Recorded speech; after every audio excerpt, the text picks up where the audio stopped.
Two things have been happening at the same time, on wildly different scales.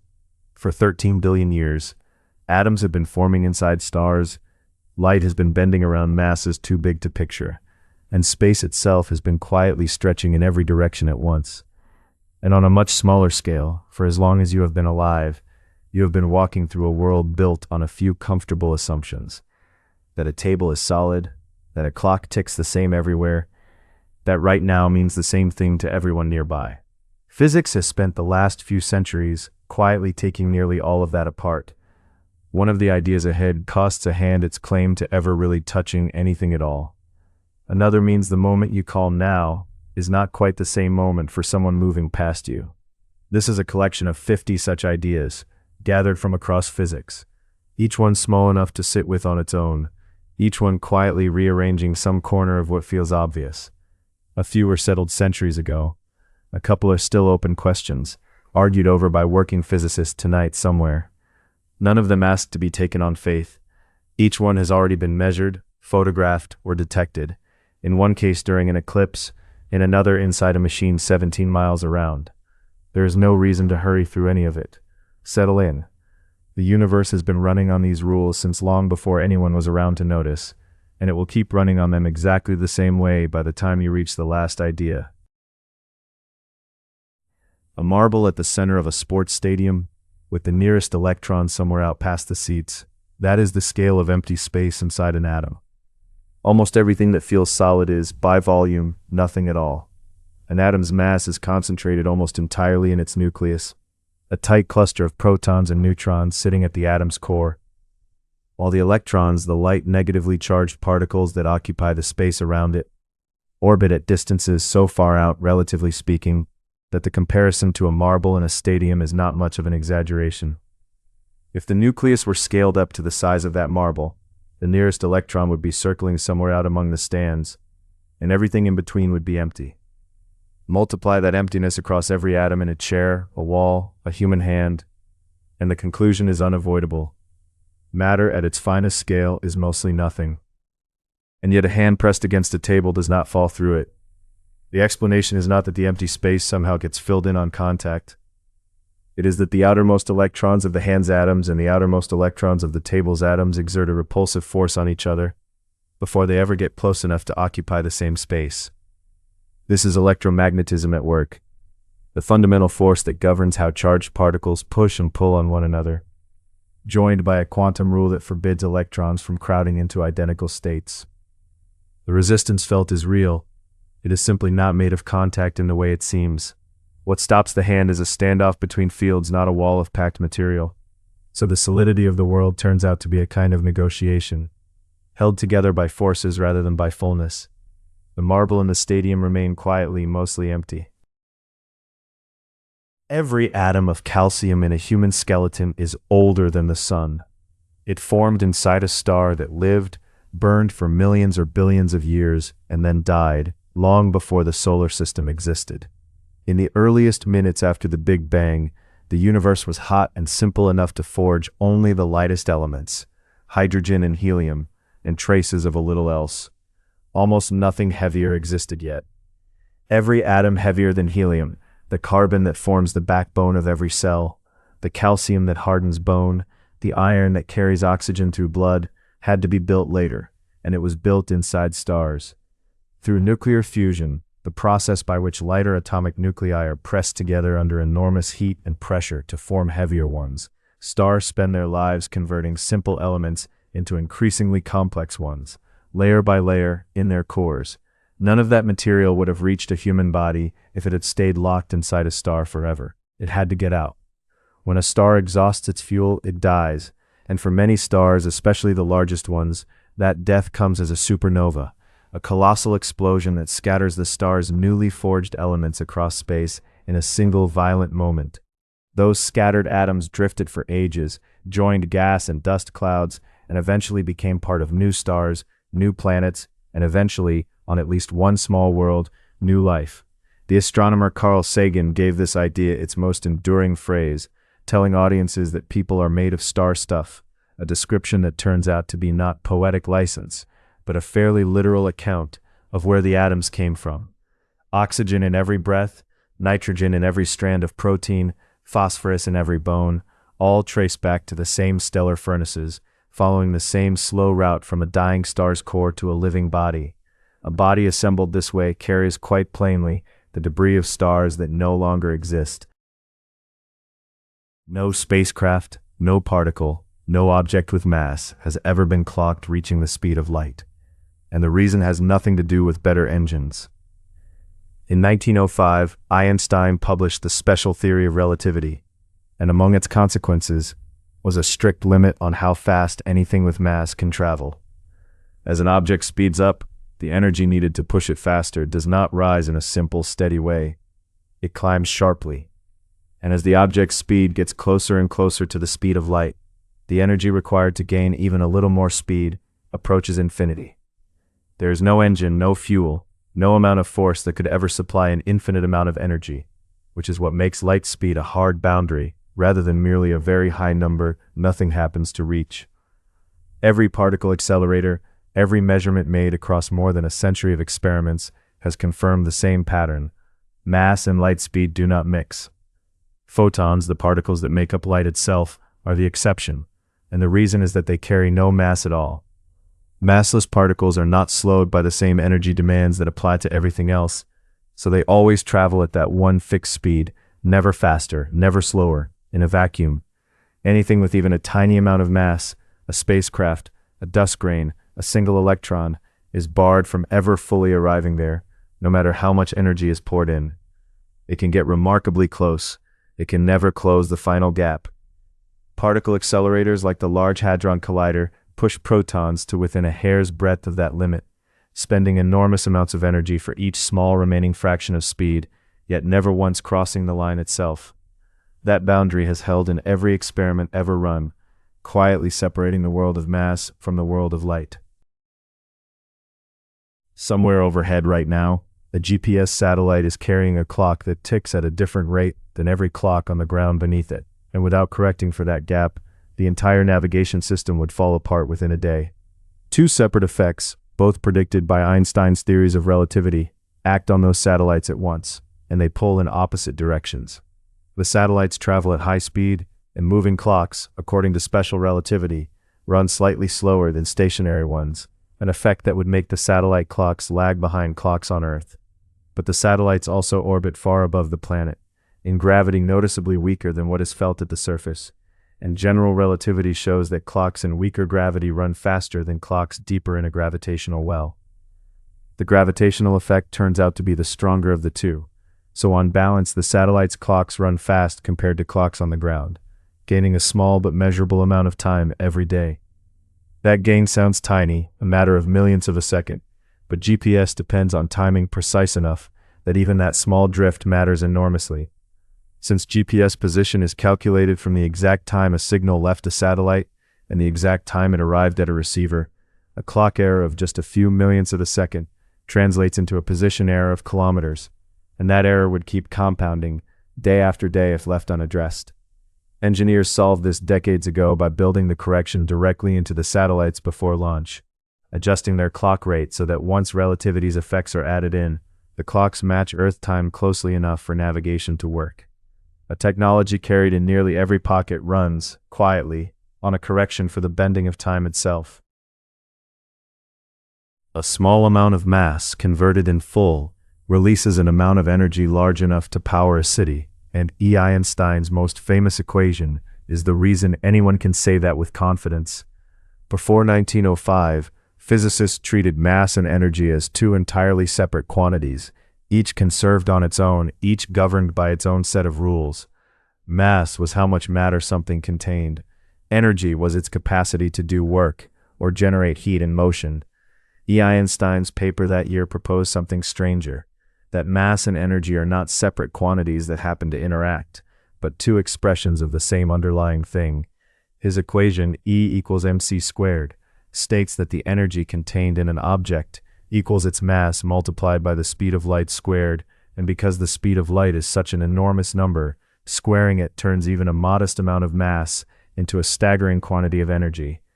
That equation was not left as an abstract claim. It has been confirmed directly again and again, inside the reactions that power stars and the reactors that power electric grids. Inside the sun, hydrogen nuclei fuse into helium, and the resulting helium has slightly less mass than the hydrogen that went into it. That missing mass has not vanished. It has been converted into the light and heat that reach Earth 8 minutes later. The same basic principle, mass converting into energy, drives nuclear power plants here on the ground, where controlled fission reactions release energy from tiny losses of mass in a way engineers can measure and harness. Even ordinary chemical reactions convert a sliver of mass into energy in principle, though the amount lost in a burning match or a car engine is far too small for any instrument to have ever measured directly.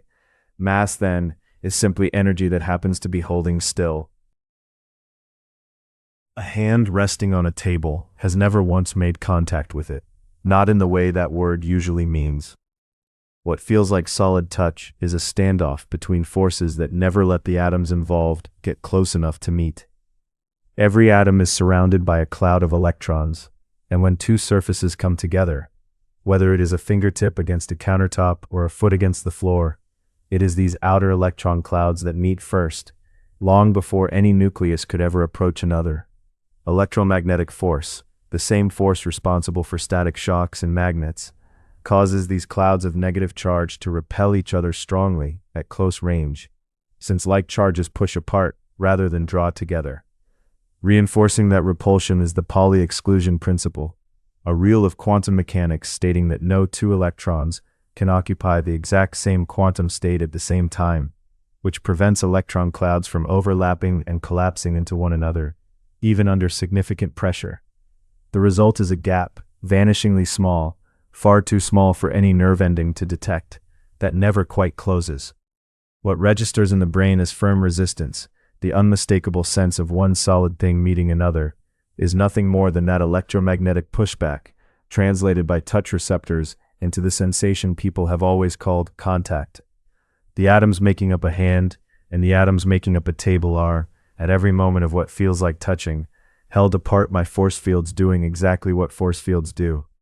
Nothing about this is a trick of perception in the sense of an illusion. The resistance is completely real. It is just not resistance built from actual meeting. Every handshake, every footstep, every touch in a lifetime turns out to be a conversation between fields that never quite close the distance. Fire a single particle of light at two narrow slits, one at a time, and it somehow behaves as though it passed through both at once. Light, it turns out, refuses to commit to being only one kind of thing.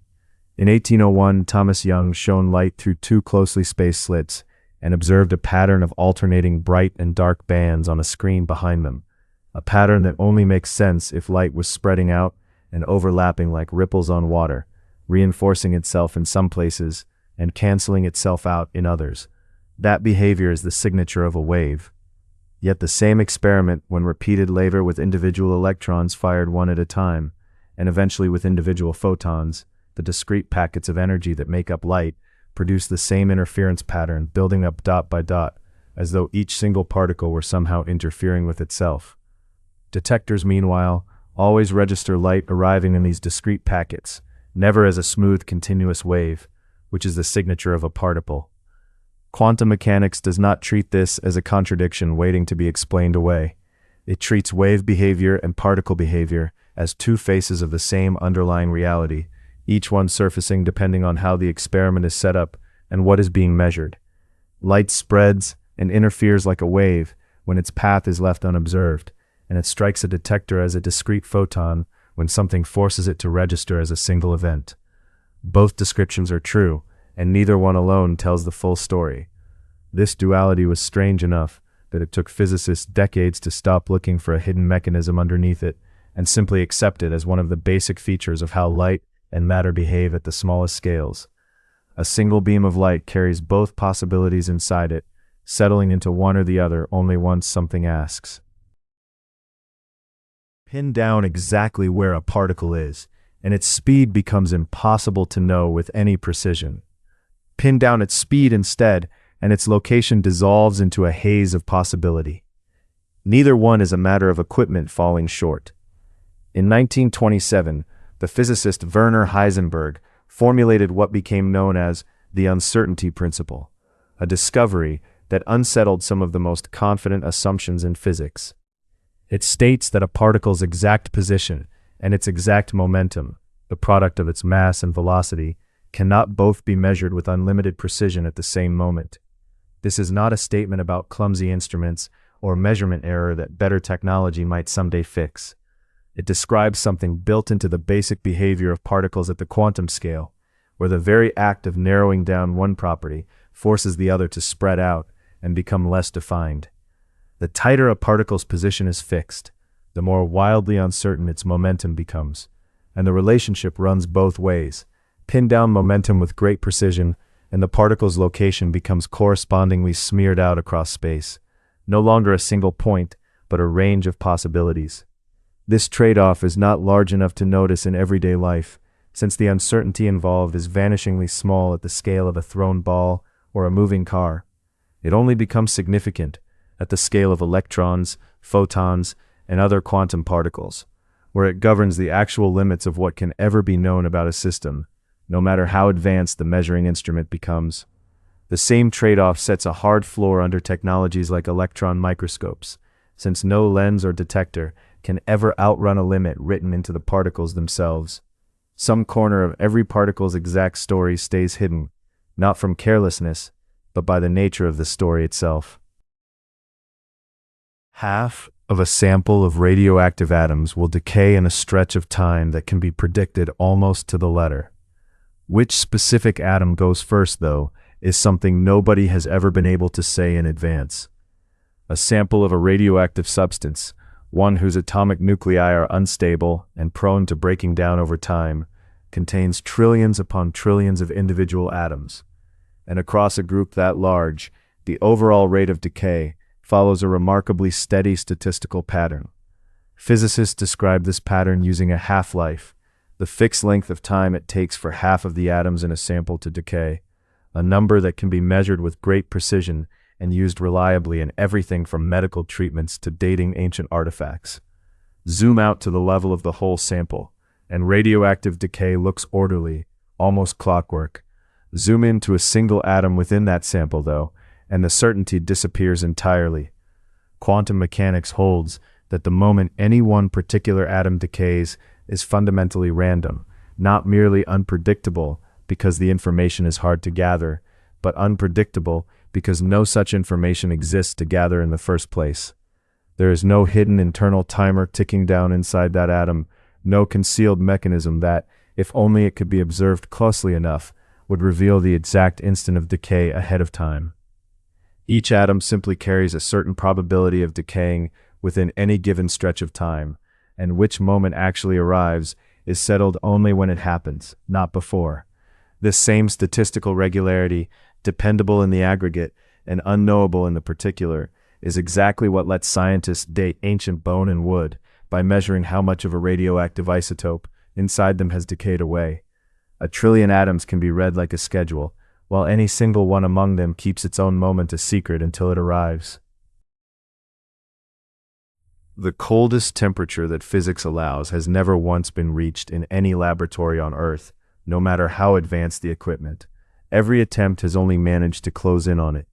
Absolute zero sits at 0 on the Kelvin scale, the temperature scale physicists use that starts at the theoretical point of least possible thermal motion, where the jostling of atoms and molecules that ordinary heat represents would, in principle, stop almost entirely.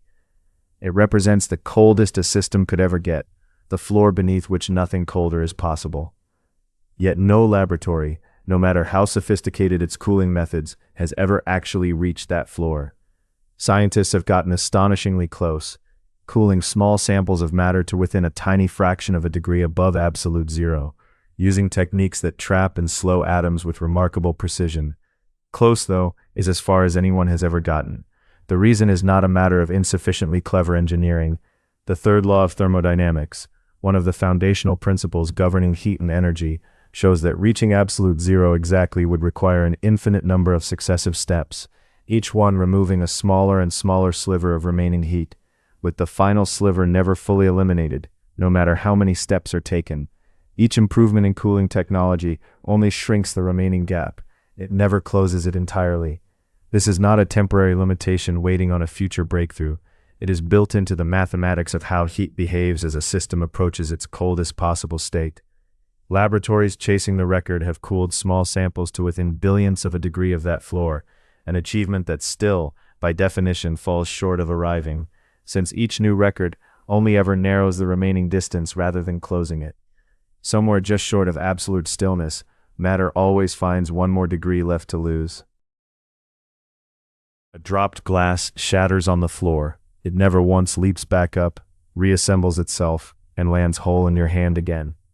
Yet the equations that describe how its pieces move, colliding and scattering through the air, work exactly the same whether you run time forward or backward through them. Nothing in those laws forbids the reverse. So where does the one-way feeling of time actually come from?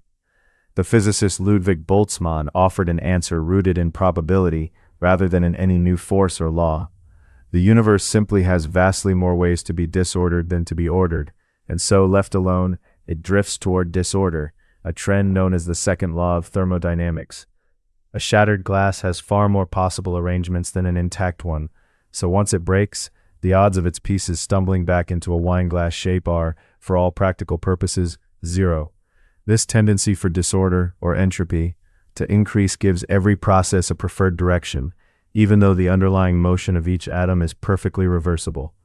Ice melts, coffee cools, stars burn down toward darkness, all following this same slow drift. But that raises a deeper puzzle. If disorder always increases, the universe must have started out far more ordered than it is now, and physicists still do not have a settled answer for why.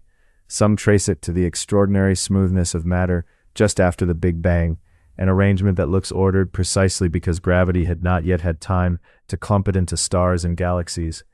Others argue the full explanation remains open. What is striking is how much rides on this one asymmetry: memory, aging, cause coming before effect, even your sense of a past you can recall and a future you cannot. All of it may trace back not to time itself having a direction, but to the simple statistical fact that mixed-up states outnumber tidy ones by an almost unimaginable margin. The clock on your wall counts seconds evenly in both directions of possibility, but only one of those directions matches the world we actually experience. Order, once lost, has simply never found its way back. Astronauts working outside the International Space Station can watch a thruster fire in complete silence. No roar, no hiss, nothing at all. That is because sound is not some free-floating signal that travels on its own. It is a mechanical wave, a chain reaction of molecules bumping into their neighbors and passing the disturbance along, the way one falling domino tips the next. Air does this well, water does it too, even solid rock will carry a vibration for miles. Outer space, though, is close enough to a true vacuum that this chain has almost nothing to work with. The occasional stray atom drifting between stars is spread so thin that a sound wave has no way to hop from one particle to the next before losing all its energy. Without a crowd of molecules pressed together, there is simply no chain for a disturbance to travel down. So when you hear dramatic recordings labeled as sounds from space, a pulsar's rhythmic pulse, the eerie whistle of a magnetic field, none of that sound ever pushed through the emptiness between planets.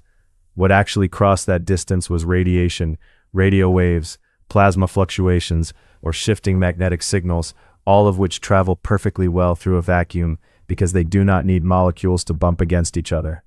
Scientists capture that radiation with instruments, then convert its patterns into audible tones afterward, translating an invisible signal into something the human ear can register. It is a bit like watching a silent film and adding a soundtrack after the fact. The music matches the mood of the footage, but it is not the sound the camera actually recorded. This is also why science fiction explosions with thunderous booms in the void are, strictly speaking, artistic license rather than physics. A ship could break apart a few meters from an astronaut's helmet, and if there is no medium between them, there is nothing to carry the sound of the blast, only vibrations through the hull itself, if the astronaut happens to be touching it. Space is not merely quiet in the way a library is quiet. It has no mechanism for sound to exist in it at all. Out beyond the last wisps of atmosphere, the universe carries out its most violent events in absolute and total silence. Drop a marble onto a stretched rubber sheet, and it does not get pulled toward the center by an invisible string. It simply rolls along a dip that the sheet itself now has. That image, however imperfect, sits close to the heart of one of physics' biggest reversals in how we picture gravity. Isaac Newton described gravity as a force, an attraction reaching invisibly between any two masses across the emptiness of space, pulling the moon toward the Earth and the Earth toward the sun. It worked beautifully for centuries of calculation. But in 1915, Einstein's general theory of relativity offered a different picture entirely. Gravity is not a force reaching across space. It is a consequence of space and time being reshaped by whatever mass or energy sits within them. Picture space-time as a flexible fabric rather than an empty stage. A massive object like a star does not reach out and grab things. It bends the fabric around itself, the way a bowling ball placed on a trampoline creates a curve that a marble nearby will naturally roll into. Objects moving near that star are not being yanked by an invisible line. They are simply following the straightest possible path available to them through space that has been curved. From far away, that path looks exactly like falling, because it actually is falling, just not the way Newton imagined it. This reframing does more than satisfy curiosity. It explains things Newton's force-based model never could, including tiny irregularities in Mercury's orbit that had puzzled astronomers for decades, and it predicts that light itself, having no mass, but still traveling through this curved geometry, should also bend when it passes near something massive. Newton's version remains an excellent approximation for everyday calculations, launching satellites, predicting tides, plotting a spacecraft's course. But at the extremes, near a black hole, or across the vast scales of the cosmos, only Einstein's geometric picture gets the details right. Mass tells space how to curve, and space in turn tells mass how to move. On the 29th of May, 1919, the moon slid in front of the sun, and for a few minutes the sky went dark enough to reveal stars that are normally lost in daylight glare. That darkness was exactly what a team led by the astronomer A. Arthur Eddington had been waiting for. Einstein's general theory of relativity, published just a few years earlier, made a precise and testable claim. Starlight passing close to the sun should bend by a specific amount, roughly twice as much as Newton's older theory of gravity would predict. The only way to check this was to photograph stars that appeared near the sun's edge, something normally impossible because the sun's brightness drowns out everything around it. A total eclipse was the rare window that made it possible. Eddington organized expeditions to two locations, the island of Príncipe off the coast of West Africa, and Sobral in Brazil, positioning telescopes and cameras to capture the star field surrounding the darkened sun.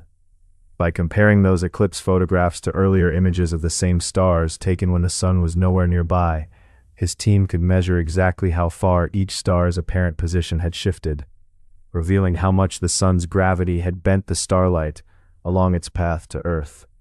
The results, announced later that year, matched Einstein's prediction closely enough to settle the question. Newton's theory predicted one amount of bending, Einstein's predicted almost exactly double, and the sky agreed with Einstein.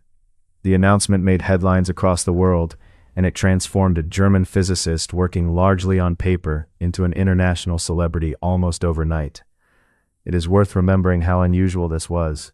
A theory built from abstract mathematics about the shape of space and time, tested by pointing cameras at a darkened sky during a few minutes of totality, and confirmed. Later, more precise measurements using radio telescopes have continued to support Einstein's prediction with even greater accuracy. A rare alignment of moon, sun, and Earth gave scientists their first real glimpse of gravity bending the path of light itself. Watch someone fall toward a black hole from a safe distance, and something strange happens well before they ever reach it. They appear to slow down, and slow down, and slow down further, never quite seeming to arrive. This is not a trick of the light or a limitation of the telescope. It is a real prediction of general relativity called gravitational time dilation, and it becomes more extreme the closer you get to a black hole's event horizon, the boundary past which nothing, not even light, can escape. Gravity in Einstein's picture does not just curve space, it also affects the pace at which time itself passes. Clocks lower in a gravitational well closer to a massive object, run measurably slower than clocks farther away, an effect confirmed even here on Earth with sensitive enough instruments, comparing time at different altitudes. Near a black hole, that effect is pushed to its extreme. For a distant observer watching an object fall in, its clock appears to tick slower and slower as it nears the horizon, its light stretching to longer wavelengths and dimming, until, in the observer's view, the object seems to hang frozen right at the edge, never quite completing the crossing. From the outside, it looks almost like time itself is grinding to a halt. But here is the part that unsettles people most. For whoever or whatever is actually falling, none of this slowdown is felt at all. Their own clock ticks normally, their own experience of time flows exactly as it always has, and they cross the event horizon without any dramatic signal marking the moment, at least according to the mathematics, before facing whatever awaits deeper inside. The freeze is only ever how it looks from outside, never how it feels from within. Two perspectives on the same fall produce two entirely different stories, and general relativity insists both are equally real, just measured from different places in a warped and unforgiving geometry. At the edge of a black hole, time does not stop. It simply depends entirely on where you are standing when you look. Somewhere in the galaxy, an object roughly the mass of our entire sun is squeezed into a sphere you could drive across in 20 minutes. That is a neutron star, and it is one of the densest things known to exist without collapsing into a black hole. It forms at the end of a massive star's life, when its core runs out of fuel and can no longer hold itself up against its own gravity. The core collapses so violently and so completely that its protons and electrons, ordinarily kept apart, are crushed directly into one another, forming neutrons packed edge to edge, with almost none of the empty space that makes up ordinary matter. The result is a sphere only a couple dozen kilometers across, roughly the size of a city, yet carrying about as much mass as the sun itself. The density this produces is difficult to grasp in familiar terms. A teaspoon of neutron star material, brought to Earth, would weigh something like millions of tons, more than a small mountain, more than most man-made structures ever built. Ordinary matter is mostly empty space, atoms held apart by the electric repulsion of their electron clouds. A neutron star has none of that spaciousness left. Its material is packed at nuclear density, the same density found inside an atom's nucleus, just scaled up to the size of an entire star. Some neutron stars spin astonishingly fast, hundreds of times per second, sweeping beams of radiation across the sky like a cosmic lighthouse, which is how astronomers first detected them and named them pulsars. Others carry magnetic fields trillions of times stronger than Earth's, strong enough to distort atoms themselves if you drew close. And a neutron star sits right at a dramatic edge. Add just a bit more mass, and its own gravity overwhelms even this extreme resistance, collapsing it further into a black hole, past which no known force can push back. It marks the last stable form matter can take before gravity wins completely, a boundary written into the outcome of a dying star. Every second, the sun is quietly disappearing, just a little, converting a sliver of its own mass directly into the light now falling across your face. Deep within its core, where pressure and temperature reach levels far beyond anything achievable on Earth, hydrogen nuclei are forced together with enough violence to fuse into helium. The helium nucleus that results, though, weighs very slightly less than the hydrogen nuclei that went into making it. That missing mass has not vanished. It has been converted into energy. Following the relationship in Einstein's famous equation, energy equals mass times the speed of light squared, a conversion so efficient that even a tiny amount of mass yields an enormous release of energy. Multiply that by the sheer number of fusion reactions happening every second across the sun's core, and you get the light and heat that make life on Earth possible at all. What makes this even stranger is how long it takes for that energy to actually reach us. The light generated by fusion does not shoot straight out from the sun's core to its surface in a straight line. It is absorbed and re-emitted over and over by the dense, chaotic material surrounding the core, a process sometimes described as a random walk, bouncing in every direction before making a small amount of net progress outward. Estimates suggest this journey from core to surface takes tens of thousands of years, meaning the sunlight warming your skin today began its life as fusion energy long before recorded history began, only reaching the sun's visible surface recently. then crossing the 8 or so light minutes of empty space to Earth in a comparative instant. So the sun is not burning in the everyday sense. Nothing is combusting the way wood does in a fire. It is slowly erasing tiny amounts of its own substance and releasing what that substance was worth in pure energy. Over its multi-billion-year lifetime, this steady conversion has already used up a meaningful fraction of the sun's original hydrogen. The warmth on your skin is mass, transformed.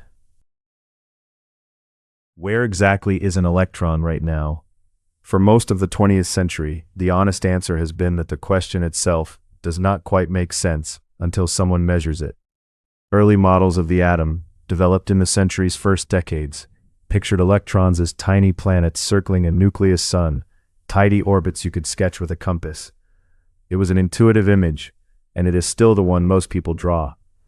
But it was wrong, and physicists realized this once quantum mechanics matured enough to describe what electrons actually do. An electron does not travel along any fixed path around the nucleus at all. It has no continuous trajectory the way a planet or a thrown ball does. Instead, quantum mechanics describes it as existing across a spread-out region called an orbital, a three-dimensional shape representing the probability of finding the electron in any given location, denser in some regions, thinner in others, sometimes shaped like a sphere, sometimes like a pair of lobes. Before any measurement, the electron is not hiding at one specific point within that cloud waiting to be found. Its position is genuinely unsettled, described only by these probabilities. Only when a measurement is actually made does the electron appear to be at one specific location, and which location that turns out to be is governed by chance, weighted according to the shape of that probability cloud. This is not a matter of our instruments being too clumsy to track something that is secretly there all along. Most physicists interpret it as a fact about how nature itself behaves at that scale. The electron simply does not have a definite address until the act of measurement forces one into being. It is a strange trade. Give up the comforting picture of tiny planets on tidy orbits, and in exchange gain equations that predict the behavior of atoms, the colors they emit, the bonds they form, with extraordinary precision. The atom at its core keeps its exact address a secret until something goes looking. A ball rolled toward a hill with too little speed will roll partway up, stop, and roll back down. It will never simply appear on the other side. That is the classical rule, and it holds for every ball, every car, every object large enough for you to hold in your hand. Quantum mechanics breaks that rule for small enough particles in a phenomenon called quantum tunneling. A particle approaching an energy barrier it should not, by classical physics, have enough energy to cross, nonetheless carries some probability of simply appearing on the far side, as though it had slipped through a wall rather than climbed over it.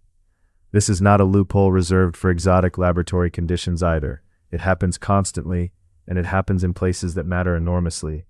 Inside the sun, protons carry the same electric charge and should repel each other strongly enough to prevent fusion at the temperatures actually present in the solar core. Tunneling is part of what lets them fuse anyway, slipping past that repulsion just often enough, across the sun's enormous volume and over billions of years, to power the steady output of starlight. Without it, stars like the sun would burn far more slowly if they could ignite fusion at all. Here on Earth, tunneling is not just a footnote in a textbook. It is the operating principle behind real instruments and devices. The scanning tunneling microscope uses the tunneling of electrons across a tiny gap to map surfaces at the scale of individual atoms, producing some of the most detailed images of matter ever captured.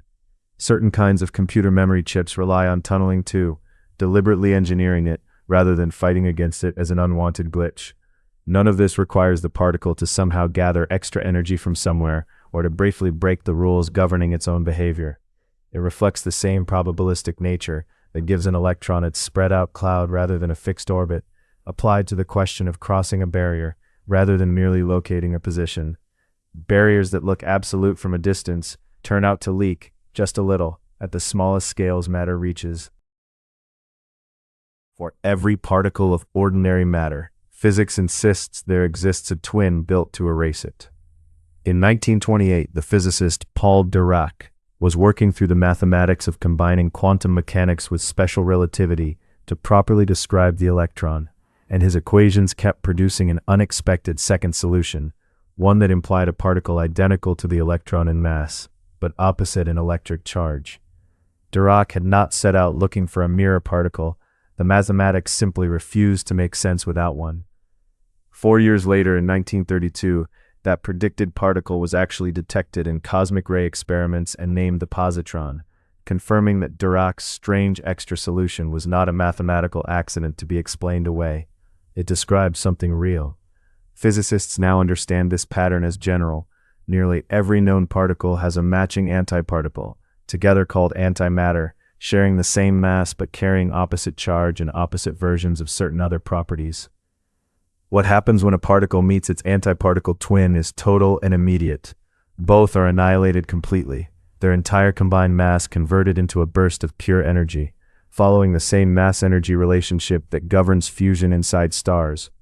Nothing of the original particles remains, no debris, no leftover fragments, only energy radiating outward from the point where they met. Scientists have since produced small amounts of many kinds of antimatter in particle accelerators and laboratories around the world, confirming again and again that these mirror twins behave exactly as the equations predict, vanishing on contact with their ordinary counterparts. This raises a puzzle that remains genuinely unresolved. The early universe, by most accounts, should have produced roughly equal amounts of matter and antimatter, which ought to have annihilated each other almost entirely, leaving behind very little of anything at all.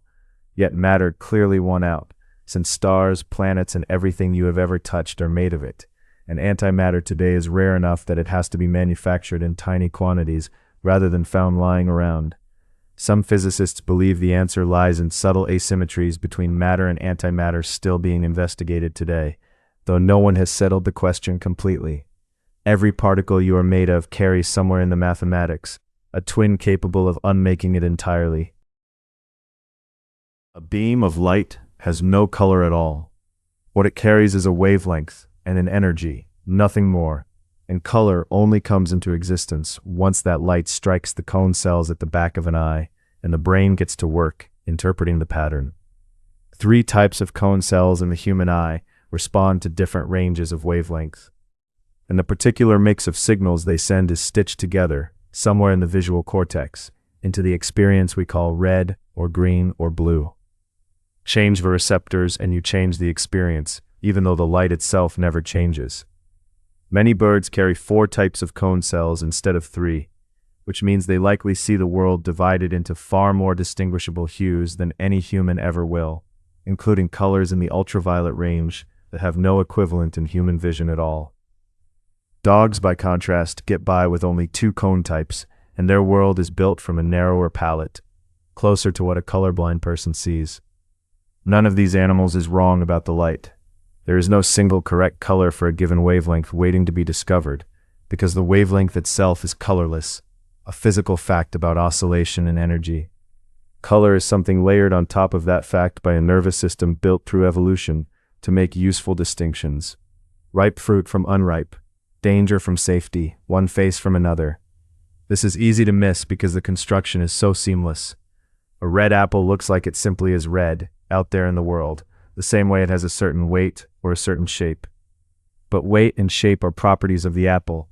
Color is a property of the encounter between light and a particular kind of brain, which is why the same orchard, the same autumn light, can be an entirely different sight to a person, a bee, and a bird sharing the same branch. What changes is not the world. What changes is the instrument doing the looking. Every point in the night sky, even the darkest gaps between stars, is faintly glowing with microwaves left over from the early universe. In 1965, 2 physicists named Arno Penzias and Robert Wilson were testing a large radio antenna in New Jersey when they picked up a faint, steady hiss that refused to go away no matter where they pointed the instrument or how carefully they cleaned pigeon droppings out of it. The signal was not a flaw in their equipment. It was the cosmic microwave background, radiation released roughly 380,000 years after the Big Bang, at the moment the universe finally cooled enough for light to travel freely, instead of being trapped in a hot, dense fog of charged particles.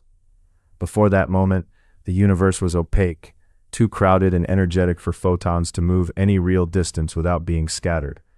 Once it cooled past a certain threshold, atoms could form, space cleared, and light was set loose to travel onward essentially unimpeded. That very light, stretched enormously by the universe's expansion over more than 13 billion years, is what Penzias and Wilson stumbled onto, now shifted down from the visible spectrum into faint microwaves. It arrives from every direction because the hot early universe was everywhere at once, and Earth now sits inside the same expanding space. That glow has been filling ever since. Mapping the tiny variations in that glow, patches barely different from their surroundings by a fraction of a degree, has told scientists an enormous amount about the universe's age, its composition, and the seeds that eventually grew into galaxies. Penzias and Wilson had no idea what they would find at first. They just knew the noise would not go away. What they were hearing was the oldest light in existence, arriving at the end of a journey longer than anything else you will ever encounter. Spin a galaxy up to its observed speed, and by the ordinary rules of gravity, it ought to fly apart. The stars and gas we can actually see, added all together, simply do not weigh enough to hold a galaxy's outer regions in their orbits at the speeds those regions are measured moving.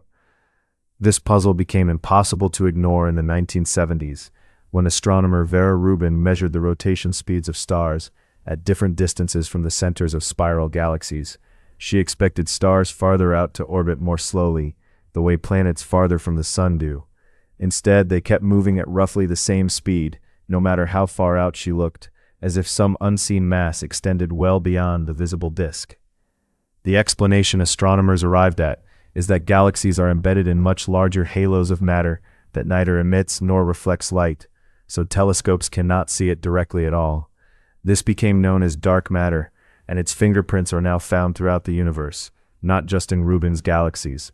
It bends light from distant objects passing near galaxy clusters, a phenomenon called gravitational lensing, and it shapes the large-scale structure of how galaxies are distributed across the cosmos. By current estimates, this invisible material outweighs all the ordinary matter in stars, planets, and gas by a wide margin, and yet decades of dedicated searches with underground detectors and particle colliders have failed to directly capture a single particle of it. Physicists have proposed various candidates for what dark matter might actually be made of, but none has been confirmed, and the possibility remains open that the answer will require rethinking gravity itself rather than simply adding invisible mass. What is certain is the gravitational effect. What remains genuinely unknown is the substance behind it. Most of the universe's mass, by every measurement so far, belongs to something no instrument has ever managed to see. Stand up from a chair, and the clock on your wrist starts ticking, by an amount too small to ever notice, faster than it did while you were seated. General relativity predicts exactly this. Gravity slows time down, and the closer a clock sits to a large mass like the Earth, the more that slowing effect applies. Move a clock even slightly farther from the planet's center, and it should run marginally faster, since it is sitting in a marginally weaker patch of Earth's gravitational pull.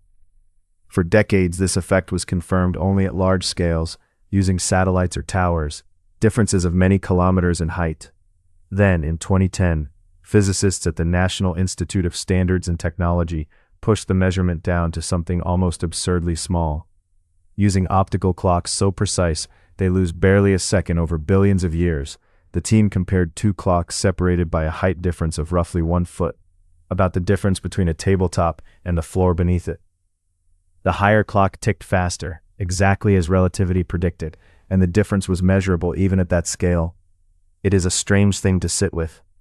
Time is not one steady river flowing at the same rate everywhere, but something locally shaped by mass and distance, running at very slightly different speeds depending on where exactly you are standing or sitting. The effect on a human scale is unimaginably tiny, far too small to affect a lifetime in any noticeable way, which is exactly why it took such extraordinarily sensitive instruments to catch it at all. The clocks were not malfunctioning or drifting apart by accident. They were reporting faithfully that time itself runs at a rate tied to gravity, and that even a single foot of elevation is enough to change it, if you know how to listen closely enough. Cool a loop of certain metal down far enough, and a current set flowing inside it will keep flowing, undiminished, without any battery or push behind it at all.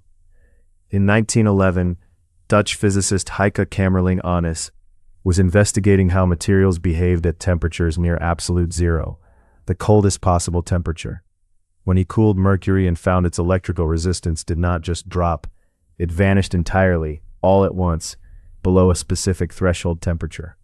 This state is called superconductivity, and it upended what physicists thought they knew about how electricity moves through matter. In an ordinary wire, electrons colliding with the material's atoms lose energy as heat, which is why wires warm up and why current eventually needs to be replenished. In a superconductor below its critical temperature, that resistance disappears completely, and a current started in a closed loop can, in principle, continue circulating for as long as the material stays cold enough, losing essentially nothing to friction or heat. Superconductors also expel magnetic fields from their interior entirely, a related property called the Meissner effect. The same effect that lets a magnet hover steadily above a superconducting disk. Physicists still do not have one single explanation that covers every known superconductor. The original theory, developed decades after Einstein's discovery, explains many ordinary superconductors well, but a separate class discovered later, which superconduct at relatively higher, though still very cold temperatures, resist a full explanation to this day. What is not in doubt is the usefulness of the effect. Superconducting coils, chilled with liquid helium, generate the powerful stable magnetic fields at the heart of MRI machines in hospitals worldwide, and similar coils have been tested to levitate experimental trains above their tracks using magnetic repulsion instead of wheels. A current that never fades sounds like it belongs in a fable. In certain metals, cold enough and undisturbed, it is simply what happens.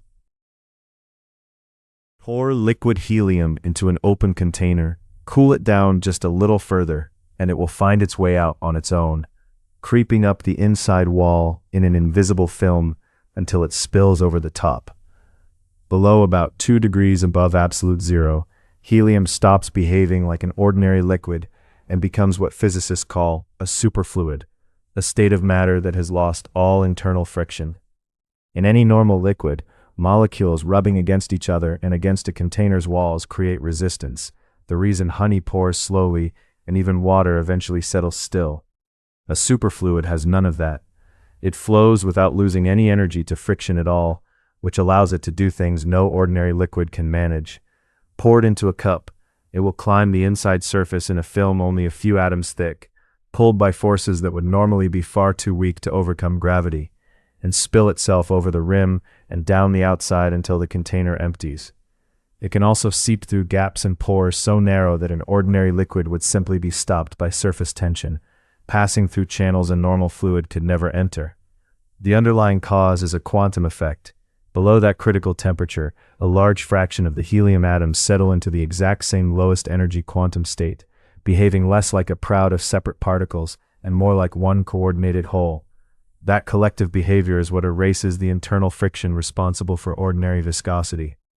Researchers use superfluid helium today to cool sensitive instruments and to study quantum behavior at a scale large enough to watch with the naked eye, something usually only visible in the mathematics of individual particles. A liquid that climbs out of its own cup on its own sounds like it belongs to folklore. Cooled down far enough, it is simply physics behaving exactly as it must. In 1961, a meteorologist trying to save a little time accidentally discovered one of the reasons long-range weather forecasting has limits. Ed Lorenz was rerunning part of a computerized weather simulation and, to save himself the trouble of retyping every digit, entered a set of numbers rounded to 3 decimal places instead of the 6 his program had originally used. He expected the shorter, nearly identical numbers to reproduce a nearly identical forecast. Instead, the new run diverged from the old one almost immediately, and within a simulated few weeks, the 2 forecasts bore no resemblance to each other at all. The rounding difference, a change smaller than 1 part in 1,000, had been amplified by the simulation into a completely different outcome. Lorenz recognized that this was not a bug in his code, but a genuine property of the system he was modeling. Certain kinds of complex dynamic systems are so sensitive to their starting conditions that even a difference too small to measure can eventually produce wildly different results. This insight helped found what is now called chaos theory, the study of systems whose behavior is fully determined by fixed rules, with nothing random or mysterious added, and yet whose long-term outcomes are effectively unpredictable, because we can never measure the starting conditions with perfect precision. Lorenz later illustrated the idea with an image that became famous on its own, the notion that the flap of a butterfly's wings might, in principle, be part of the chain of causes behind a distant storm weeks later. Weather is the clearest everyday example, which is why forecasts remain fairly reliable a day or two out, but grow shakier further into the future, not for lack of computing power, but because of something built into the mathematics itself. A 3-decimal rounding error, tucked into an otherwise ordinary afternoon of research, turned out to reveal a limit on prediction that no amount of future computing could ever fully erase. Why does energy never simply vanish? And why does momentum always balance out in a collision? For a long time, these conservation laws were simply observed to be true, treated almost as bookkeeping rules bolted onto nature rather than as things with a deeper cause. That changed in 1918, when German mathematician Emil Noether proved a theorem connecting two ideas that had seemed entirely separate: symmetry and conservation. A symmetry, in this sense, is simply a way a system can be shifted or transformed while looking exactly the same afterward. Noether showed that wherever a physical system has a continuous symmetry of this kind, some quantity connected to it is guaranteed to stay conserved, unchanging, no matter what else happens inside the system. Symmetry under time, the fact that the laws of physics work the same way today as they did yesterday, produces conservation of energy. Symmetry under position in space, the fact that those same laws work the same way here as they do a mile away, produces conservation of momentum. Even conservation of angular momentum, the quantity that keeps a spinning skater's motion balanced, traces back to a symmetry, in that case, the fact that space looks the same in every direction. Noether's theorem transformed conservation laws from convenient rules of thumb into direct consequences of how nature is put together, and it now sits underneath enormously important areas of modern physics, including the mathematical framework describing the fundamental particles and forces. She developed the proof while working largely without pay or formal academic standing, at a university that resisted granting her a proper position simply because she was a woman, though colleagues including Albert Einstein recognized the importance of her work at the time. Nature, it turns out, keeps its books balanced only because it is shaped a certain way to begin with, and Noether was the one who showed why. Not every particle would have any mass at all if it were not for a field filling every corner of space, one that most matter is constantly pushing against, without any of us ever noticing. In 1964, a group of physicists proposed that such a field exists, later named the Higgs field, and that it interacts with particles moving through it in a way that produces resistance, not unlike wading through water, though the comparison only goes so far. Particles that interact strongly with the field behave as though they carry more mass. Particles that barely interact with it at all behave as though they carry very little. This single idea offered an explanation for something the standard model of particle physics could not otherwise account for: why fundamental particles have the specific masses they do, rather than none at all. For decades, the theory remained just that, a mathematically appealing proposal without direct evidence. Confirming it meant finding the Higgs boson, the particle predicted to appear as a ripple in the Higgs field itself, and doing so required smashing particles together at extraordinarily high energies to briefly produce one. That confirmation finally came in 2012, when scientists at the Large Hadron Collider in Switzerland, an underground ring 17 miles around, detected a particle matching the Higgs boson's predicted properties. The discovery was treated as one of the major achievements in physics of the past century, closing out a search that had spanned almost 50 years, and it earned two of the physicists who proposed the theory a share of a Nobel Prize the following year. Mass, something so basic it seems like it should need no explanation, turns out to depend on a field that fills the emptiness around every atom, silent, invisible, and utterly essential to why matter has any heft at all. No instrument, no experiment, no collision at any energy has ever produced a single quark sitting by itself. Quarks are the particles that combine to build protons and neutrons, always arriving in tightly bound groups of 2 or 3, and every search for one traveling alone has come back empty. The reason lies in a strange property of the force holding quarks together called the strong force, which behaves almost backward compared to gravity or electromagnetism. Pull 2 magnets apart or move 2 planets farther from each other, and the force between them weakens with distance. Try to pull 2 quarks apart, and the force binding them actually grows stronger the farther they separate, more like stretching an elastic band than releasing a spring. Keep pulling, and eventually the energy poured into the attempt becomes so large that it does something unexpected. Rather than the bond simply snapping and freeing a lone quark, that energy converts into an entirely new pair of quarks, which immediately bond with the ones being separated. The result is two bound groups instead of one, never a solitary quark loose in the open. Squeeze quarks close together instead, and the opposite happens. The strong force nearly vanishes, letting them move almost as freely as unbound particles, a companion property called asymptotic freedom that earned its discoverers a Nobel Prize in 2004. Physicists call this quark confinement, and it means the strong force effectively seals quarks inside their groupings as a basic feature of how the universe is built, not as a temporary technical limitation waiting on better equipment. Every proton and neutron in every atom, including the ones making up this sentence's reader, is a small, permanently sealed bundle of quarks held by a force that punishes any attempt to pry it open. It is a strange kind of privacy nature seems to insist on at the smallest scales, one where certain things are simply built to never be seen in isolation, only ever in company. Right now, roughly 100 trillion neutrinos are passing through your body, and by the time you finish this sentence, that many more will have followed. These particles are born mostly in the sun, thrown off by the fusion reactions that keep it shining, and they travel outward in every direction at nearly the speed of light. A neutrino has almost no mass and almost no interest in the matter it passes through. It does not carry an electric charge, so it is not stopped or deflected by the charged particles that make up atoms, the way light or other radiation would be. To a neutrino, your body is barely there at all, and neither is the ground beneath you, nor the rock and iron that make up the bulk of the planet. The overwhelming majority of the neutrinos reaching Earth from the sun pass straight through it, entering on one side and exiting the other, having struck nothing without so much as a glancing collision with a single atomic nucleus. On the rare occasion a neutrino does interact with ordinary matter, it takes a genuinely unlucky, near head-on encounter with the nucleus of an atom, and even then physicists need enormous, carefully shielded detectors, sometimes buried deep underground or submerged in tanks of ultra-pure water, to catch the faint flash of light that interaction produces. Scientists have built entire observatories for exactly this purpose, waiting patiently for one neutrino in trillions to finally leave a trace. That such a large number of particles can pass through something as dense as a planet, let alone a person, without registering at all, says less about the emptiness of matter and more about how selectively particles interact with each other. Most of what fills the universe simply is not built to notice most of what is passing through it.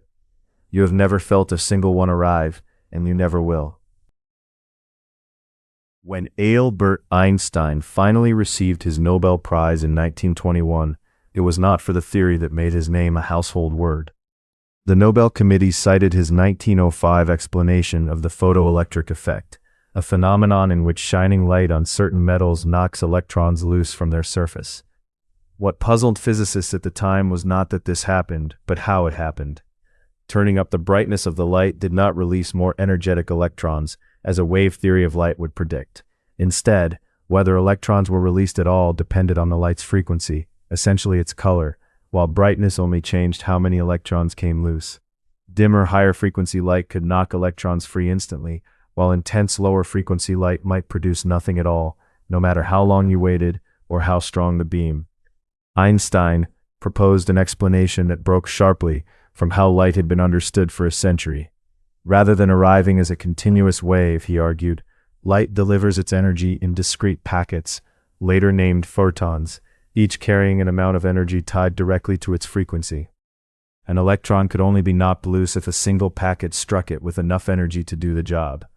No amount of dim, low-frequency light could add up to that threshold, since the packets never combined their energy on impact. This was a radical claim in 1905, and it took years of experimental confirmation before it was widely accepted.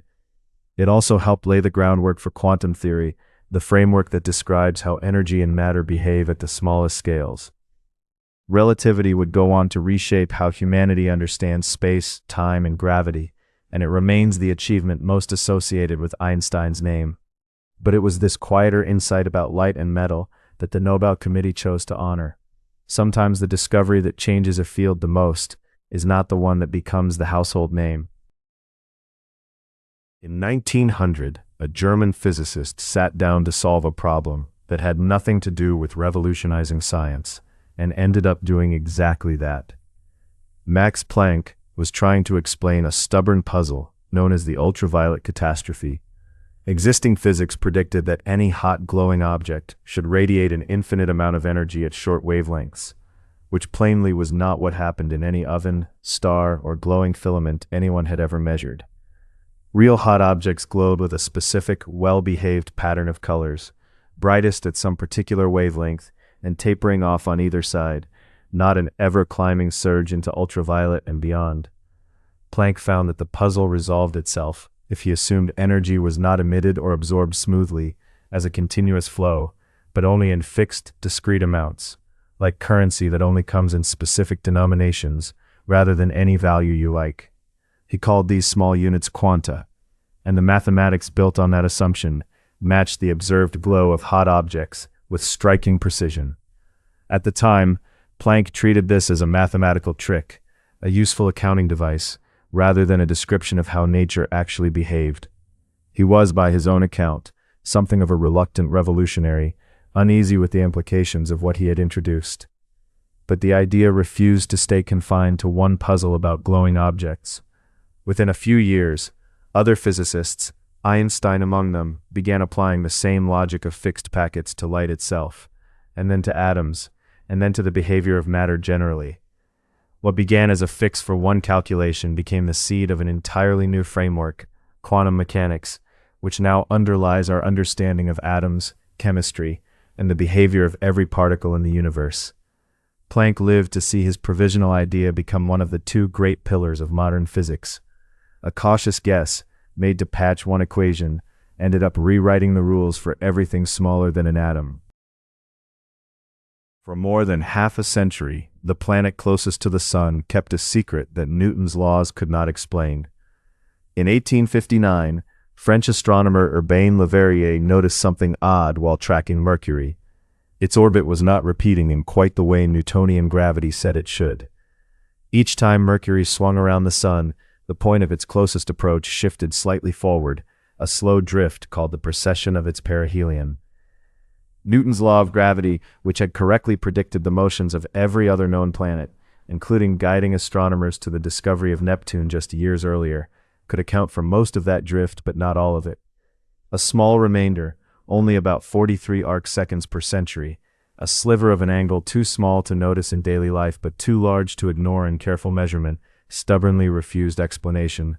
Leverrier's first instinct, reasonably enough given his own history, was to suspect an unseen planet tugging on Mercury from closer to the Sun.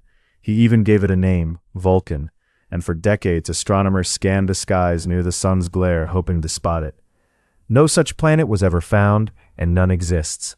The gap sat unresolved for generations, a small but persistent crack in the edifice of Newtonian gravity. The answer, when it finally came in 1915, required an entirely different picture of gravity itself. Einstein's general theory of relativity described gravity not as a force pulling objects together, but as the curving of space and time around massive objects, with the Sun's mass bending the fabric Mercury travels through. When Einstein applied his new equations to Mercury's orbit, they predicted precisely the leftover drift Leverrier had measured, with no extraplanet required. It was one of the first confirmations of general relativity, and it turned a decades-old anomaly into evidence for one of the most significant ideas in physics. A wobble too small to see with the naked eye ended up rewriting how humanity understood gravity itself. Pull every last molecule of air out of a chamber, shield it from every stray photon, and you still have not emptied it. Quantum theory predicts that even a perfect vacuum seethes with activity, fleeting virtual particles that wink into existence in pairs and vanish again almost instantly, far too briefly to be directly observed, but not too briefly to leave an effect behind. This is not a matter of imperfect equipment or leftover gas. It is a basic feature of quantum fields, which fill all of space and never sit perfectly still, even when there is no matter or energy around in the usual sense. In 1948, Dutch physicist Hendrik Casimir realized this restless vacuum should have a measurable consequence. If two uncharged metal plates are placed extremely close together, only a whisker apart, the plates restrict which of these fleeting quantum fluctuations can fit in the gap between them, while fluctuations on the outside face no such restriction. The imbalance produces a tiny but real pressure, pushing the two plates toward each other, as though empty space itself were nudging them together. Casimir predicted the effect using nothing but theory, and it sat as a curious prediction for decades before experimental techniques grew precise enough to isolate and measure it in the laboratory. Gaps of a fraction of the width of a human hair, force too small to detect by any ordinary means. The confirmed Casimir effect, as it is now known, offers rare direct evidence that the vacuum of space is not simply an absence, a void where nothing happens because nothing is there. It is an active, structured thing in its own right, humming with fluctuations too brief and too small for anything human senses evolved to register, yet real enough to move solid metal. What we have long called nothingness turns out to be busier than the object sitting inside it. On a winter day in Paris in 1851, a 67-meter pendulum began swinging beneath the great dome of the Pantheon, and by the time the day was over, it had done something no laboratory experiment ever had, shown directly and visibly that the ground beneath everyone's feet was moving. The physicist Léon Foucault suspended a heavy bob from that great height and set it in motion, then let it swing, hour after hour, tracing its path across a ring of sand laid on the floor below. As the day wore on, observers noticed the line of the pendulum's swing was not staying put relative to the room. It appeared to rotate slowly, sweeping around in a way that had nothing to do with how it had been pushed. The pendulum itself was not doing anything strange. Once set swinging, a pendulum of that length and weight tends to keep swinging along the same plane in space, resisting any sideways nudge, a property that has nothing to do with the building around it. What was actually rotating was everything else: the sand, the floor, the dome, the entire city of Paris carried along by the slow turning of the planet beneath them all. Foucault had known this rotation would reveal itself if a pendulum were only free enough and heavy enough and swinging long enough to hold its course while the world turned underneath it. Earth's rotation had been accepted by astronomers for centuries by then, established through the motion of the sun, moon, and stars across the sky. But it had never been demonstrated by something anyone could walk into a room and watch happen, without a telescope, without calculation, just a weight on a wire and a floor slowly sliding out from beneath its path. Variations of Foucault's pendulum now hang in museums and universities around the world, still quietly tracing the same proof, day after day, for anyone patient enough to watch it happen. An astronaut floating inside the International Space Station looks weightless, drifting past instrument panels with the ease of someone underwater. Yet gravity up there has not gone anywhere. At the station's altitude, Earth's gravitational pull is still almost 90% as strong as it is on the ground where you are sitting right now. The astronaut is not escaping gravity at all. What is actually happening is free fall. The station and everyone inside it are constantly falling toward Earth, pulled down exactly as gravity insists they should be. What keeps them from crashing into the ground is speed, not distance. The station is also moving forward, sideways relative to that fall, fast enough that as it drops, the curve of the Earth falls away beneath it at very nearly the same rate. The station is always falling and always missing, tracing a closed loop around the planet rather than a straight line into it. That endless, matched falling is what produces the floating sensation. Weight, in the everyday sense, is not really a measure of how hard gravity pulls on you. It is the sensation of something, usually a floor or a chair, pushing back against that pull and stopping you from falling. Standing on solid ground, your body is being pulled downward by gravity while the ground presses upward against your feet in equal measure, and that resistance is what your body registers as weight. Remove the resistance. Let the body fall freely with nothing pushing back, and the sensation of weight disappears entirely, even though the force producing it has not lessened in the slightest. Skydivers experience a brief version of the same thing in the instant before their parachute deploys, and elevator cables snapping in old physics textbooks illustrate the same principle, rather more grimly. Weightlessness, in other words, was never really about the absence of gravity, only about the absence of something to argue with it.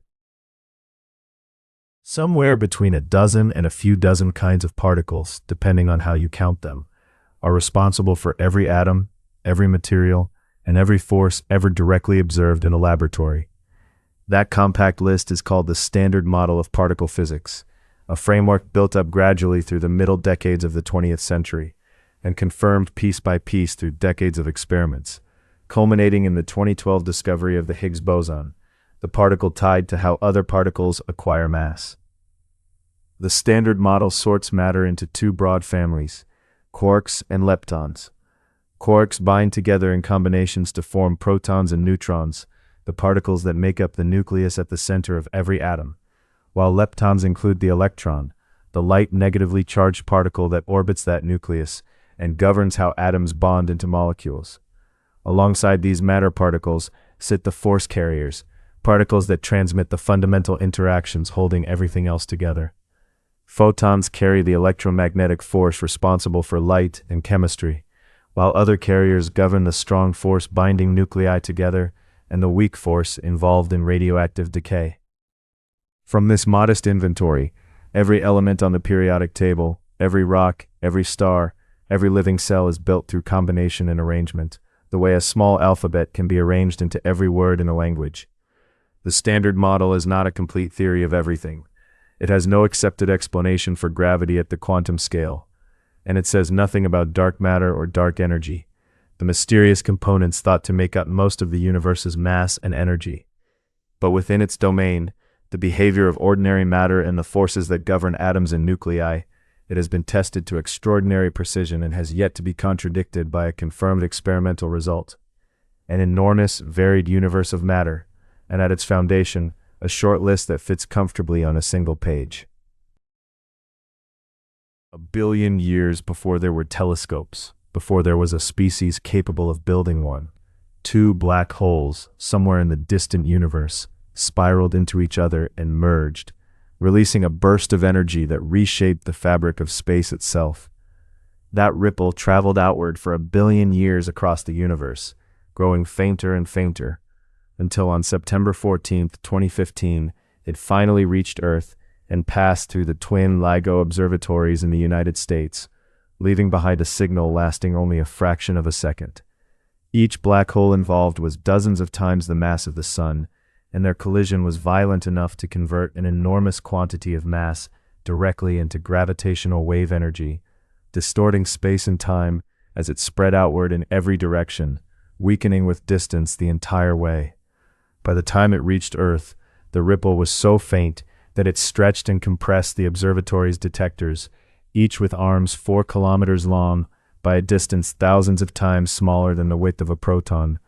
Detecting a distortion that small required years of engineering refinement and extraordinarily sensitive instruments, isolated from every stray vibration, from passing trucks to distant earthquakes, that might otherwise be mistaken for a signal from across the universe.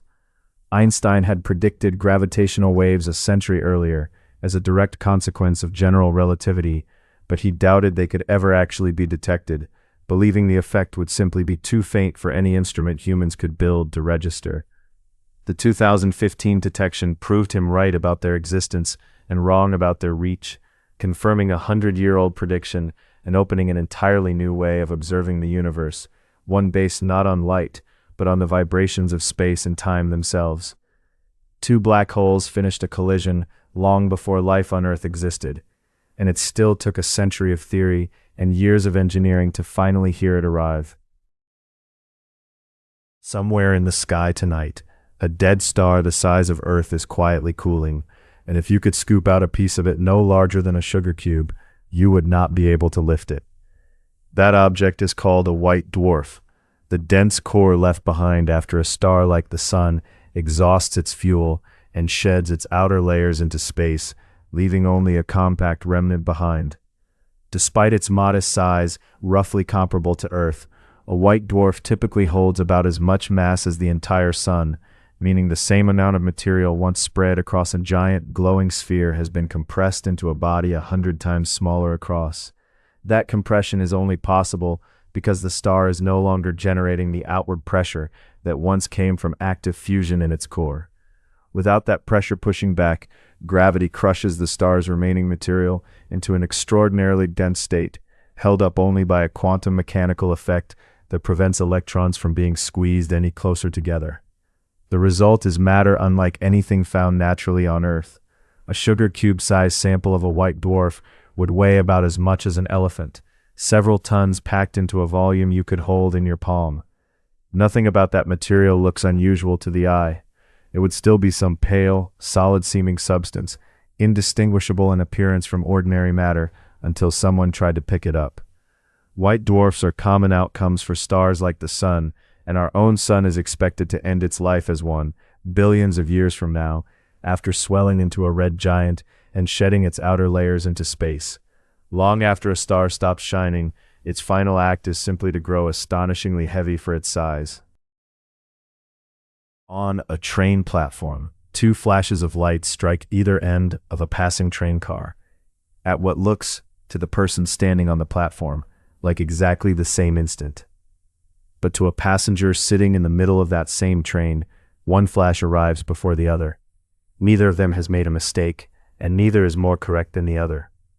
This is one of the stranger conclusions of Einstein's special relativity, published in 1905, and it follows from a single starting assumption.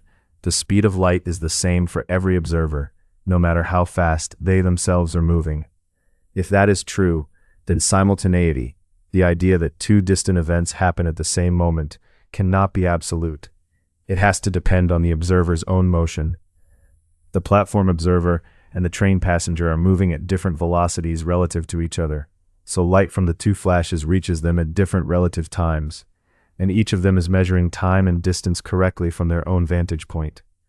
There is no hidden master clock ticking away somewhere in the universe that could settle the disagreement, because no such clock exists. Space and time turn out to be woven together into a single four-dimensional structure, often called space-time, and different observers slice that structure into past, present, and future in slightly different ways depending on how they are moving through it. At everyday walking or driving speeds, this effect is far too small to notice, which is why it took someone like Einstein thinking carefully about the constancy of light rather than about anything visible in daily life to uncover it.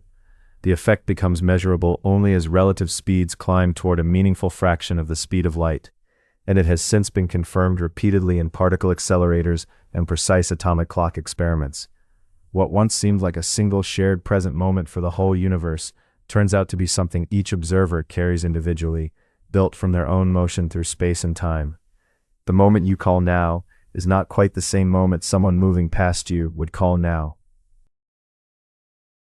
Drop a cat upside down from a modest height, and it will land on its feet almost every time, having somehow turned itself right side up in midair with nothing to push against. For a long time, this looked like it might break one of the sturdiest laws in physics. That law is the conservation of angular momentum, which says that an object's total rotational momentum cannot change unless an outside force acts on it. A cat released upside down starts with zero angular momentum, since it is not spinning at all when it is let go. If it ends up rotated 180 degrees by the time it lands, with no wall or hand to push off from, it seems to have created rotation out of nothing. In the 19th century, the French physiologist Étienne Jules Marey used early high-speed photography, a new enough tool at the time that it let him freeze motion the naked eye simply could not follow, to capture exactly what a falling cat does with its body. The images revealed a sequence of maneuvers rather than a single twist. The cat bends at the waist, effectively splitting itself into a front half and a back half that can rotate somewhat independently of each other. It tucks in one pair of legs while extending the other, which changes how easily each half of its body can spin, then reverses the tuck and extension for the second half of the maneuver. Because the front and back halves rotate in opposite directions at each stage, and because tucking or extending the legs changes each half's resistance to spinning, the cat's total angular momentum stays at zero the entire time, exactly as the law demands, even while its orientation changes completely. Its spine and hips are flexible enough to allow this sequence of adjustments that a stiffer-bodied animal could never manage. Nothing about the cat's fall breaks any rule of mechanics. The rule was simply more permissive than it first appeared, allowing a flexible body to rearrange its own shape in ways that produce a net rotation, while the overall angular momentum never leaves zero. A falling cat obeys the same law of physics as a spinning ice skater, with far more joints to work with. Drop an ice cube into a glass of water and it floats. This seems unremarkable until you notice that almost nothing else in nature behaves this way. Most substances contract as they cool, packing their molecules closer together until the solid form is denser than the liquid, which is exactly why a solid chunk of, say, frozen wax or metal sinks in its own melted liquid. Water breaks this pattern. As liquid water cools toward freezing, its molecules are held together partly by hydrogen bonds, weak electrical attractions between the slightly positive hydrogen atoms of one water molecule and the slightly negative oxygen atom of a neighboring one. In liquid form, these bonds let molecules pack relatively close together, while still shifting and sliding past each other. But once the temperature drops to freezing, those same hydrogen bonds lock the molecules into a fixed, open, six-sided crystal lattice, the structure you can see in any snowflake. That lattice actually holds the molecules farther apart on average than they were in the liquid, leaving more empty space between them. The result is that ice ends up about 9% less dense than liquid water, and anything less dense than a liquid floats in it. The same reason a piece of cork floats on water while a stone sinks. This quirk of water's molecular structure has consequences far beyond a floating ice cube. Lakes and rivers in cold climates freeze from the surface downward rather than from the bottom up, because the ice that forms stays at the top instead of sinking. That surface layer then acts as an insulating lid, slowing further heat loss and keeping the water beneath it liquid through the winter, which is part of why fish and other aquatic life can survive under a frozen lake instead of the entire body of water solidifying solid from the bottom. A lake freezes on top and stays alive underneath because of a rule that water alone seems to have decided not to follow. An ambulance races past with its siren blaring, and the pitch seems to drop the instant it passes you, even though the siren itself never changes. Astronomers found the same trick written into the light of galaxies far beyond our own. The Austrian physicist Christian Doppler described this effect in 1842. When a wave source and an observer are moving relative to each other, the frequency the observer detects shifts from the frequency the source is actually emitting. As the ambulance approaches, each new sound wave is emitted from a little closer to you than the last one, compressing the waves together and raising the pitch you hear. As it recedes, the opposite happens, stretching the waves out and lowering the pitch. Sound is not the only kind of wave this applies to. Light is a wave too, and the same compressing or stretching happens to it, depending on whether its source is moving toward or away from an observer. When a light source moves away, its wavelengths stretch out, shifting the light toward the red end of the visible spectrum, an effect astronomers call redshift. In the early 20th century, astronomers examining the light from distant galaxies noticed that nearly all of it showed this same reddening. By 1929, Edwin Hubble had assembled enough of these measurements to show something startling. The farther away a galaxy was, the faster its light appeared redshifted, meaning the faster it appeared to be receding from us. That relationship became one of the central pieces of evidence that the universe itself is expanding, carrying galaxies apart from one another as space stretches between them. It is a strange kind of unity that the same physics tugging at the pitch of a passing siren on a city street also explains why the light from galaxies millions of light years away arrives tinted red.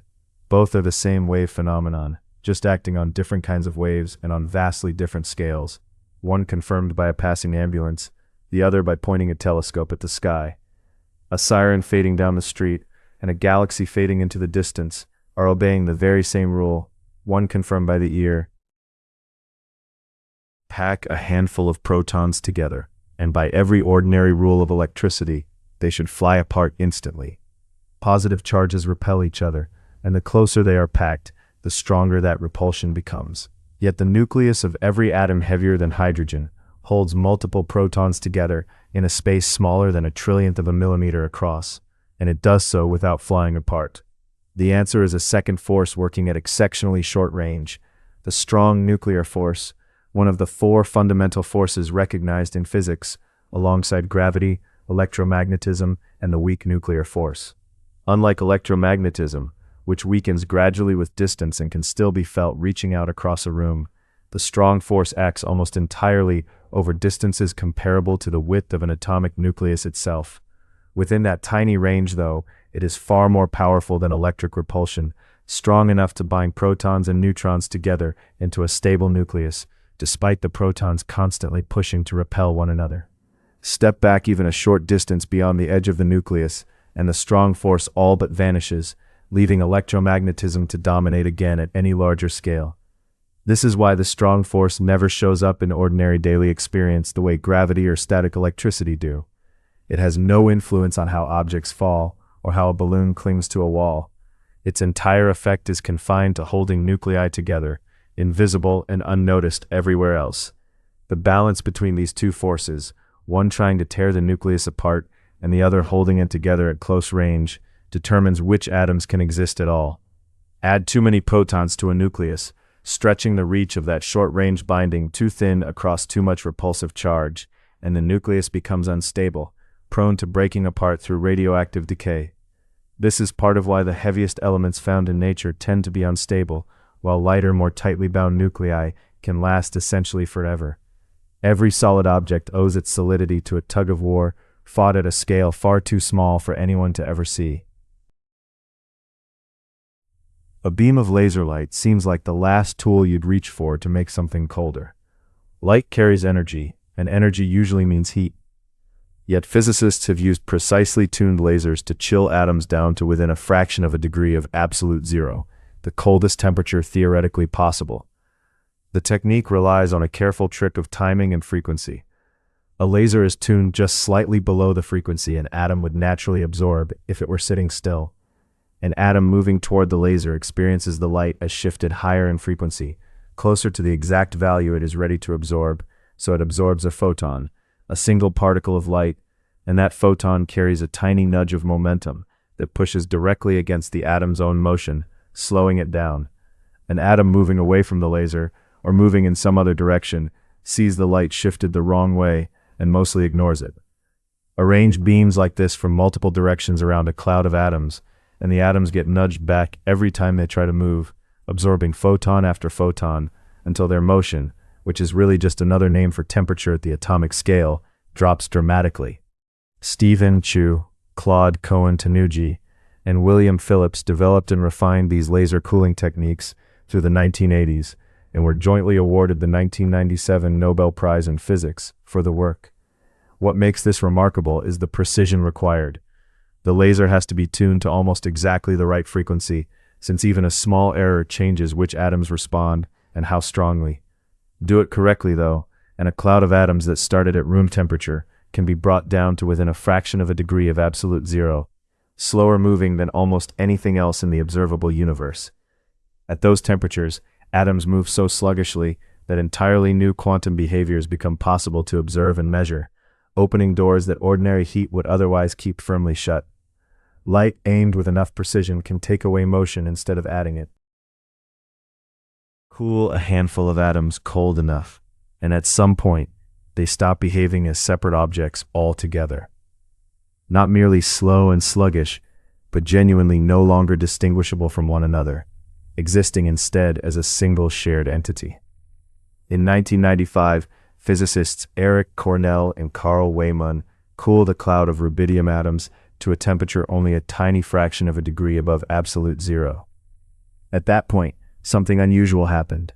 The individual atoms, which quantum mechanics already describes as behaving partly like waves, rather than simple hard little balls, spread out and overlapped so completely that they merged into one collective quantum state.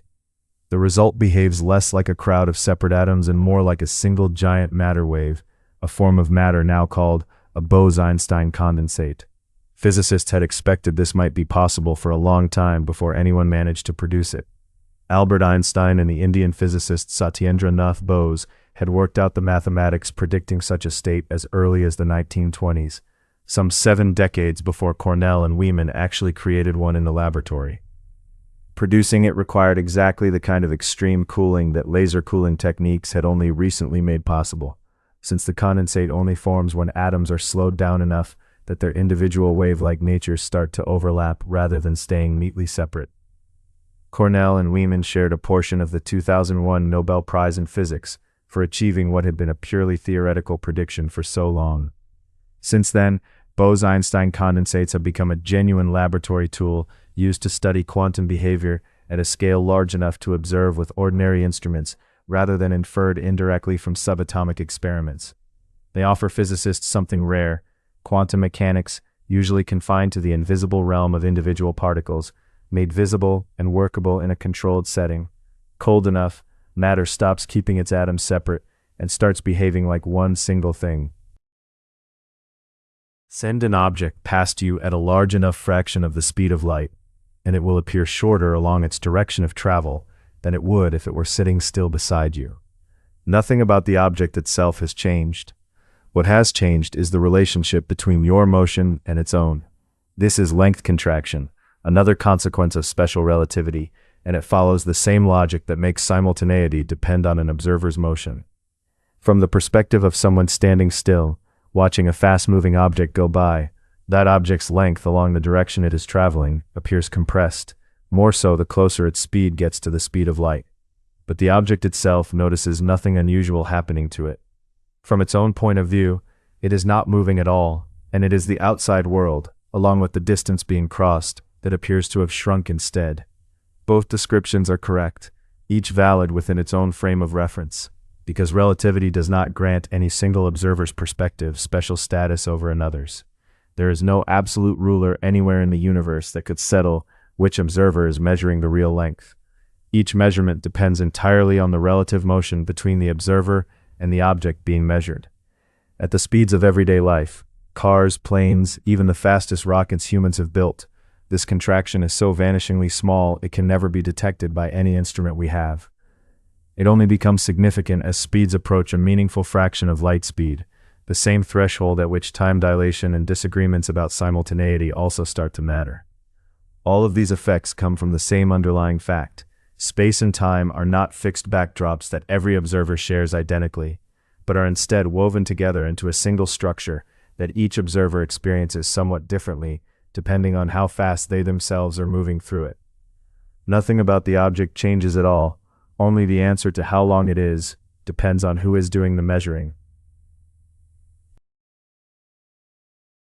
If the simplest version of physics were the whole story, none of this should exist.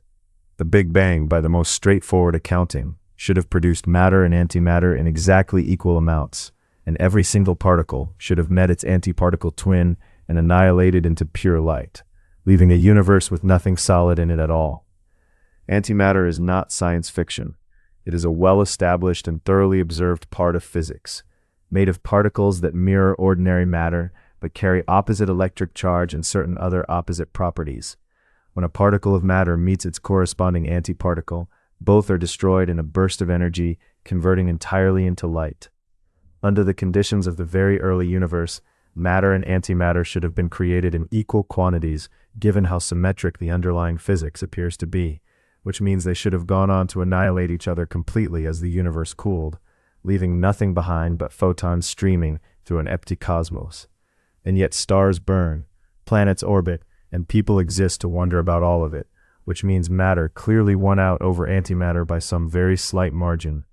Physicists estimate that for roughly every billion matter-antimatter pairs that annihilated in the early universe, there was one extra particle of matter left over with no antimatter partner to destroy it. Everything visible in the universe today, every galaxy, every star, every person, is built from that tiny surviving surplus. Why that asymmetry exists at all remains one of the significant open questions in physics. Some researchers believe subtle differences in how certain particles and their antiparticles decay, differences that have in fact been measured in laboratories, though not yet at a scale large enough to fully account for the imbalance, may point toward an answer. Others suspect some additional physics, not yet discovered, is required to explain the full gap. No explanation so far has been confirmed as complete. Everything that exists is a rounding error that the universe, for reasons still unexplained, declined to erase. A common way to picture the Big Bang is as a kind of explosion, matter and energy bursting outward from a single point into some empty space that was already waiting there to receive it. Cosmologists describe something quite different. Not an explosion happening inside space, but space itself expanding, everywhere at once. There was no empty void surrounding some initial point for matter to burst into. Space itself, the very fabric that separates one location from another, has been stretching since the earliest moments of the universe, and it is that stretching which carries galaxies apart from one another. A common comparison is dots marked on the surface of a balloon. As the balloon inflates, every dot moves farther from every other dot, not because any dot is racing across the balloon's surface toward some destination, but because the surface between them is expanding. No single dot sits at the center of that expansion, and no dot occupies any special edge, because the surface has neither a center nor an edge to speak of. The universe behaves the same way, only in 3 dimensions rather than on a 2-dimensional balloon skin, with galaxies playing the part of the dots and space itself doing the stretching between them. This is also why the redshift astronomers observe in distant galaxies increases with distance in every direction we look, exactly what you would expect if space itself were expanding uniformly, rather than everything rushing away from one particular launch point. One consequence of this picture is easy to overlook, since the expansion looks the same in every direction from wherever an observer happens to be standing. Every location in the universe can, correctly, consider itself the middle of everything. There is no true center to search for, and no edge marking where the universe stops and something else begins. What looks, from any single vantage point, like everything rushing away from us, turns out to be the same story unfolding identically, no matter where in the universe that vantage point happens to be. Wherever you are standing right now counts by the only measure that applies as the center of it all. 2 things are still happening, exactly as they were at the start of this list. Stars are still quietly converting mass into light somewhere overhead right now, in the middle of a journey that takes tens of thousands of years just across a single stellar core. And somewhere far smaller, in whatever room you are sitting in, atoms are holding each other at a polite, permanent distance. Electrons are declining to say exactly where they are until asked, and the version of now happening for you is not quite the version happening for someone moving past you. None of that has changed by hearing about it, and that is, in its own way, the strange comfort in all of this. The universe was never waiting for anyone to understand it correctly. Fusion did not need an equation to already be converting mass into starlight. Quarks did not wait for a name before refusing to travel alone. Every one of these 50 ideas was already true, quietly, long before a physicist ever wrote it down, and every one of them will go on being true long after this particular telling of it ends. There is something almost restful in that. A universe this strange did not need a witness to hold itself together, and it is not asking anything of you now beyond having noticed. Somewhere above the room you are sitting in, a satellite is still correcting its own clock for the bending of time. Somewhere far below, in a lab colder than almost anywhere in deep space, an experiment is inching a little closer to a temperature it will never quite reach. Somewhere, a wobble in a small planet's orbit is still tracing the exact curve a young patent clerk worked out a little more than a century ago. None of it is finished, and none of it is asking to be. It is simply still going, the way it always has, whether or not anyone is left awake to keep track of it.